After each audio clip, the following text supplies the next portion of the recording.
For 20 years, Safer Internet Day has shone a light on pervasive online abuse, bullying and exploitation. Commemorated every year on the 7th of February, it's become a landmark event in the online safety calendar. But until recently, South Africa lacked the national data needed to effectively protect our children who spend hours on end in the digital world. But no more. The newly released Disrupting Harm report picks apart South Africa SA children's online behaviors and experiences. Among its most startling findings is that as much as 10% of internet-using children between the ages of 9 and 17 have experienced online abuse, and 17% of children interviewed had actually been asked to share sexually explicit images of themselves. Let's turn now to our guests this afternoon who work in this extremely challenging environment. From the Film and Publication Board, we're joined by CEO Dr. Mashilo Boloka, and Public and Media Skills Development Manager at Media Monitoring Africa is Phakamile Madonsela. And then from the Social Development Department, we are joined by Deputy Director for Child Exploitation, Gian Dwarik. A very good afternoon to the three of you experts, people who can at least shine a light on this, help us understand it a bit better, help us find solutions at least, or to suggest and advise those in positions of power to try and explore these suggestions I'm hoping you guys will be able to give us. I'm going to start with you, Phakamile.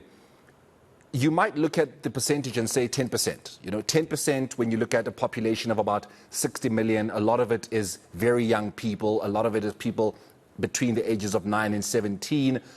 Maybe not something to worry about right now, because it could definitely be worse given how we are called the GBV capital of the world. So when you look at 10%, you're thinking still manageable. But this is 10% of a 9-year-old, a 10-year-old, an 11-year-old, a 12-year-old, pre-teens, you know, and then you've got a 17-year-old impressionable teenager who is out there looking to explore themselves. It's a very concerning percentage when you look at the kinds of people and ages we're dealing with, no? Thank you so much. Yes, definitely. I always say that when we have these really important discussions that 1% is too much. We should not even be, we should be fighting on the daily to get those numbers down. And if you look at the report from UNICEF that says that cyberbullying as well as sexting, which is child sexual abuse material, is on the rise. This is very concerning for civil society institutions like Media Monitoring Africa, but also for government departments like DSG and FPB, my colleagues in the room. So it is quite, it's challenging.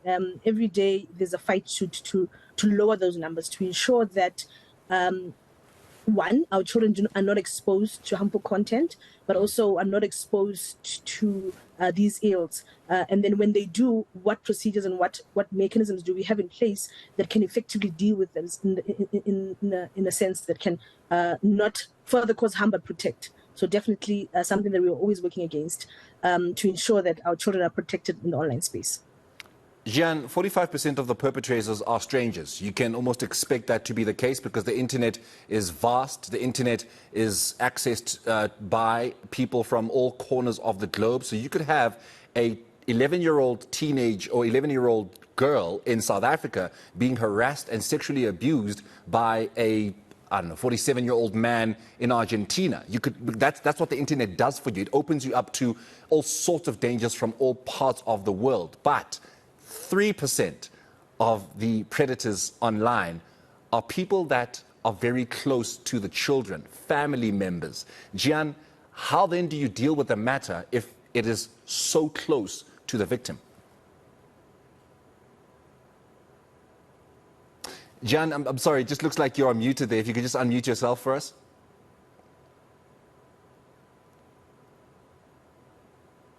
Okay, sorry about that. Thank you very much. As indicated, the numbers are alarming. And when we look at people that are actually in contact with children online, and especially, as you indicated, from anywhere in the world, if we had to look at the issue of when you visit a country, it's very, very important to get a visa to visit that country. And as you alluded to, a perpetrator does not need a visa to enter the life space of your child. And this is where we are having problems with children. And when, as you indicated as well, that children are also being violated by persons known to them. And this has become a serious problem, especially when they are in an environment where children cannot expose the person that is close to them. But if they do, there are services that are readily available to assist these children. Remember, a child that is violated online will automatically be dealt with as a child in need of care and protection in terms of the Children's Act. So there are services that will then meet the child's needs. If the child's situation is now dangerous, if the child is at a severe risk environment, then that child will be removed from that particular care by a social worker. And as I said, there are programs that will address the specific needs of those children. Dr. Mashilo, you know, when you look at the matter of the internet, and I don't want to sound like I am undermining or perhaps disrespecting the older generation by saying that they are not very au fait with the internet. They're not au fait with technology. They're not really up to speed with it. And boy, is the internet moving at quite a speed. You know, they need a lot of catching up. And I mean, I can relate to this because my 62-year-old father is still asking his children from time to time, hey, Gopon Tuseka 1, 2, and 3, Gopon Tuseka 1, 2, and 3. Certain things, you know, I'm not able to maneuver around. So when you have somebody who still needs assistance from the very children that are under threat from online abuse, how then are they going to be able to protect their children? What then are the parents to do in a situation like this? Dr. Mashilo, it looks like you yourself are muted. If you could just unmute yourself for us. Okay. There you are. Yes, we've got you now. Okay. Thank you very much for having us this afternoon. Look, that which you've outlined is very correct. And I think that's why, as the Film and Publication Board, the Online Content Regulatory Authority of South Africa established in terms of the Act, what we do is we have established what we call a youth council, Online Safety Youth Council. This comprises very, very young council members whose job is to initiate their peer-to-peer conversation. They go to schools to engage with the learners on the safety and acting responsibly on the internet, because you are, as you correctly pointed out, it will be difficult for an elderly person like myself to engage the youth. They know better, and sometimes I have to request for their assistance. So for us, really, the first part of dealing with this problem is education, because sometimes the children don't know the effect of doing that. Hence, for us, we say, when you are on the internet, don't only think about yourself, think about the other person who's also using the internet, so that it becomes a collective responsibility. We also try to engage as much as possible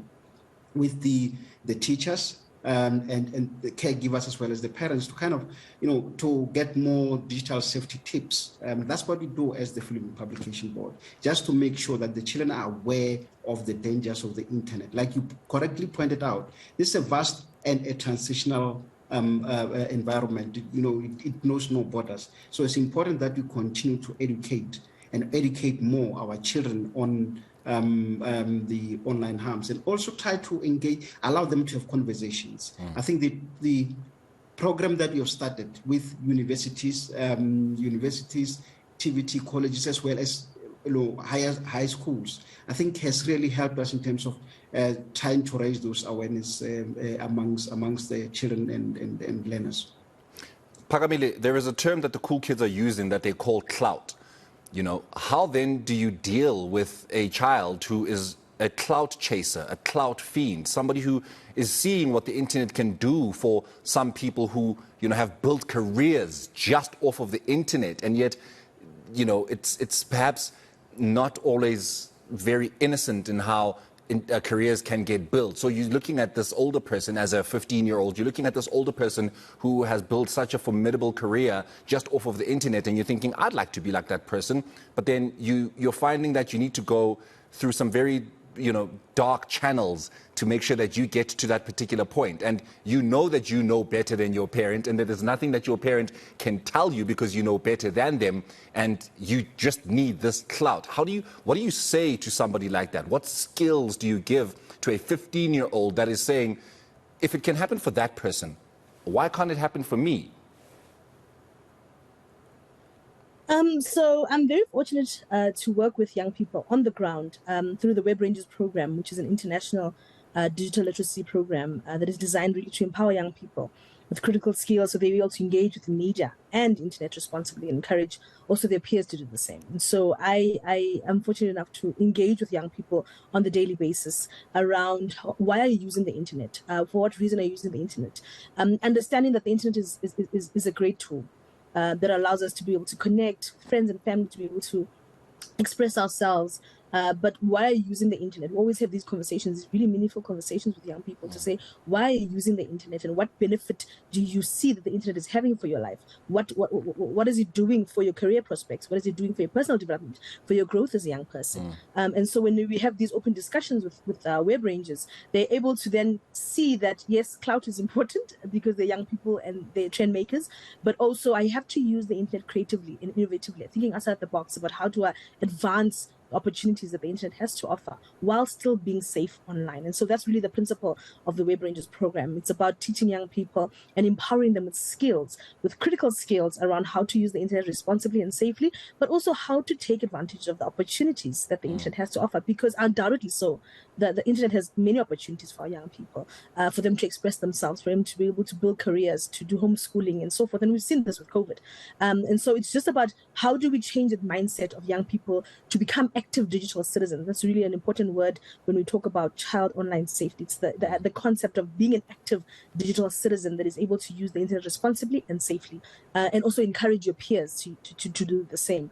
I particularly like this year's Safer Internet Day theme, talking about Together for a Better Internet. And I think that's really an important theme, because it says, on one level, how can we ensure that we teach our young people to be responsible consumers of the online space and social media, but also on another level, how do we also allow for them to be producers of content that fights against cyber ills and online abuse, but also encourages a responsible, active digital citizens. And this has really been a powerful tool for us web rangers in dealing with cyber ills and dealing with irresponsible usage of the internet. And so our young people are always online, but doing responsible things, advocating for children to be safe and responsible online. And how do young people use the internet safely and responsibly? Jean, the government is still trying to navigate the fourth industrial revolution, still trying to navigate the digital space, still trying to find its place in the world where, you know, the internet, technology and such are concerned. But then there is still this problem, this 10% of between 9 and 17-year-olds that are affected by online abuse, something that, again, we leave at the government's doorstep, because, I mean, it is the government that we are hoping can come in and implement the kinds of solutions that'll protect. You know, after all, that is what they are in positions of power to do, is to protect and to serve. But then how does the government do that? Where do they start in ensuring that 10% becomes 5%, becomes no percent? Jean, it looks like you're muted again. Apologies. Okay, apologies. Look, when you look at children online, there are two aspects that we need to look at. We need to look at their online safety, which will fall within the bracket of prevention programs. Then we need to look at online child protection. And when we look at this, we look at our response as government to children that are at risk or who are victims of online violations. And this ties in very closely with the child's right in terms of our constitution. When the government has undertaken this Disrupting Harm study in collaboration with UNICEF to look at children's online use, risks and benefits. And as you indicated in terms of the statistics and the percentage of children being violated online and their use online. Well, there is now, it's important that we have a coordinating structure to address the specific issue. It's not the responsibility of one particular department. Although the Department of Social Development is the custodian of all children in South Africa. But however, when we look at online violations of children, we need to work with this in an intersectorial manner. So one of the recommendations of the study was to develop a coordinating structure to address the the scourge of online violations and with specific mandates. So that is one of government's responsibilities. Then we have the 365 Days Child Protection Program of Action, which has monthly themes. Then we also have the Child Protection Month, which is now focusing on online safety of children. And here we will have community dialogues with children, look at the pros and cons of online use, risks and benefits. So these are measures that the Department of Social Development is putting in place. But I must emphasize that we have a strong working relationship with the Films and Publication Board, Media Monitoring Africa, and other relevant stakeholders, including civil society organizations. So it's an effort that's made by government. However, we do it in collaboration with each other. So I'm not too sure whether I answered you appropriately, but also there are individual programs that address children's needs, looking at the risk factors online, their safety factors, how do they protect themselves online. There are basic measures that children could use in order to protect themselves online. Yeah. If you wish, I could go through them for the purposes of children. Thank you. Thank you so much, Jeanne. You actually did answer my question quite emphatically. Dr. Mashilo, I want to leave the last word with you. You mentioned a very important thing, and that was education. Obviously, that is the education of the parent who knows very little about technology and the internet compared to their 9, 10, 11, 12-year-old child, their 17-year-old child. But the education cannot only but be for the parent who knows very little. It also needs to be for the teen or the young tween that knows too much. So, do we then introduce this at basic education level? Does Minister Angie Motshekga look perhaps at tweaking the curriculum to ensure that the kids that know too much know enough to also protect themselves with the too much that they know about the internet? Indeed, like my colleague from Social Development said, I think this is a problem that no one, no matter how big your budget or how many people you have, it's a problem that on your own you can't solve. Therefore, you need a closer collaboration, both locally and internationally. Because, like the example that you used previously of saying that a perpetrator may be in Argentina, conversating with a child in South Africa. So this is a problem that requires us to collaborate nationally and internationally. So our training program covers, starting with the parents, because you see, no matter what, I cannot be in Mr. Mutupi's house 24 hours. I can only start engaging with the child when the child is outside. Therefore, the responsibility starts with us as parents to say we should know what our children are watching. And I think there's a very interesting study, longitudinal study done by UNICEF's Bureau of Market Research, which said one of the challenges, especially for the 6 to 10-year-old, is their exposure to these online harms in a manner that is not voluntary. In other words, it's not their intention. You give your child your phone to play with, only to find that there are certain sites that, as an adult, you are visiting or you got the right to visit and look through, and then your child start being exposed to that. So for us, as the FPB, we work with all the stakeholders locally. Our training covers even the law enforcement agencies, the parents, the caregivers, and the teachers. That's the other part. And I think that conversation around policy to ensure that we've got digital literacy or online safety program is very key. At international level, we are a member of international, hotlines, where in which even the Interpol, the International Police Service, is included. What we do, the importance of that is we create an online platform for any person to report any children's sexual abuse material. That's what we do. And we are hosting, fortunately or coincidentally, we are hosting them on Monday. And then we have brought in that workshop in Johannesburg all our international stakeholders, whether from the continent as well, because this is a global problem and all of us require measures to deal with at the international level. Most definitely. The expertise must come far and wide to deal with a problem that is far and wide. Dr. Mashilo Phakamile and Jian, thank you so much for joining us. This is a conversation, of course, that can not only but stop at a panel as such, and not only for Safer Internet Day or Safer Internet Month. It is definitely a conversation that needs to be had every single day of the year, because our children are exposed to harmful content on the internet every single day. But we will leave it there with you this afternoon. Thank you so much for joining us. Of course, that was Uphakamile Madonsela, of course, from the Media Monitoring Africa Public and Media Skills Development Manager, as well as Dr. Mashilo Boloka, who is the Chief Executive Officer of the Film and Publications Board, and also there from the Social Development Department, the Deputy Director is Jian Dwarika. Thank you to the three of them.